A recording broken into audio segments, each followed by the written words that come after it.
ہمارے مقرر خصوصی حافظ قاری مولانا سید غوث پیر قادری الحموی سے گزارش کرتا ہوں کہ وہ آئے حضور سیدی شاہ طاہر قادری رحمۃ اللہ علیہ کے کچھ بارے میں ہمیں بتائیں۔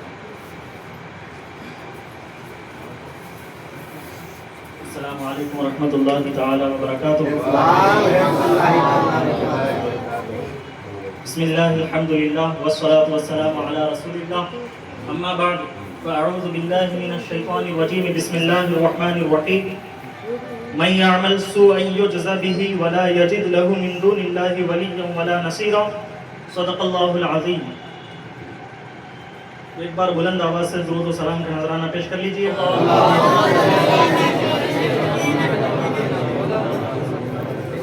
صلی اللہ علی النبی الکریم وآلہ وصحبہ وبارک وسلم۔ ابھی مجھ سے پہلے ہمارے شاعر اہل سنت محمد طاہر صاحب نے سرکار لاہوری رضی اللہ تعالیٰ عنہ کی منقبت سنائی، ان کی بارگاہ میں التجا کی۔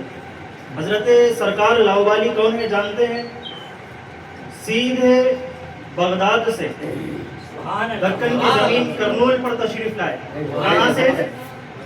بغداد سے کرنول تشریف لائے۔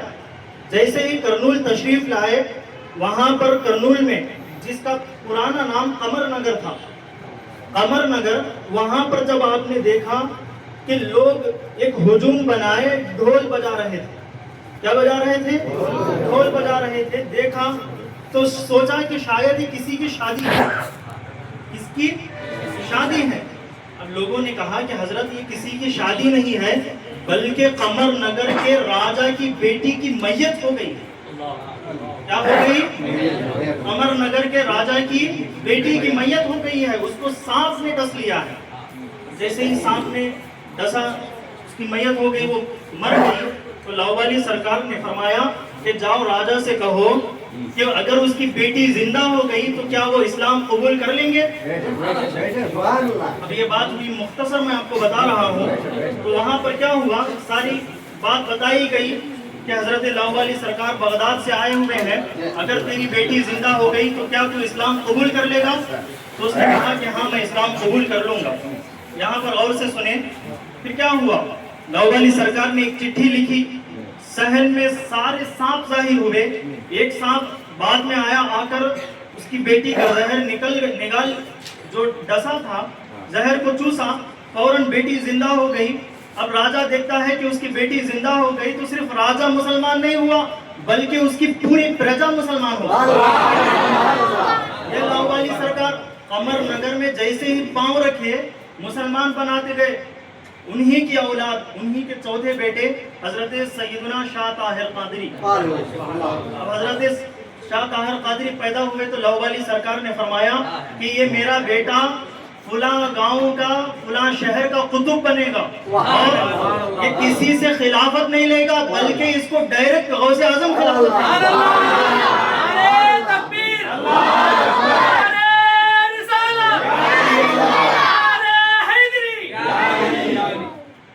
ڈائریکٹ خلافت کیسے ملے گی؟ بڑا تفصیلی واقعہ ہے، مختصر میں آپ کو بتا رہا ہوں۔ سدی مسعود خان، جس کو سیدی مسعود خان کہا جاتا ہے، وہ ادونی کے گورنر تھے، جس کا پرانا نام امتیاز نگر تھا۔ امتیاز نگر وہ آئے، کس کے حکم سے؟ طاہر شاہ قادری کے حکم سے آئے، کرنول سے یہاں پر آئے۔ آنے کے بعد لوگ ان کو گورنر تسلیم نہیں کر رہے تھے۔ طاہر شاہ قادری اپنے نالین مبارک دیے، جاؤ اگر کوئی آپ کے آڑے آ جائے تو یہ نالین دکھا دو، وہ خاموش ہو جائے۔ ایسا ہی ہوا۔ پھر اس کے بعد حضرت سدی مسعود خان نے، جو گورنر تھے، انہوں نے ادونی کو فتح کیا، یہاں کے گورنر بن گئے۔ پھر اس کے بعد طاہر شاہ قادری تشریف لائے۔ سدی مسعود خان جو پہلے مرید تھے، لوگوں نے اعتراض کیا، آج بھی لوگ اعتراض کرتے ہیں کہ یہ صاحب کہاں کے، انہوں صاحب کہاں کے۔ بعض لوگوں کی ولایت میں لوگ شک کرتے ہیں، بعض لوگوں کی سیادت میں لوگ شک کرتے ہیں، وہ الگ بات تھی، انہوں نے دکھایا اور دیکھنے والوں میں طاقت بھی تھی۔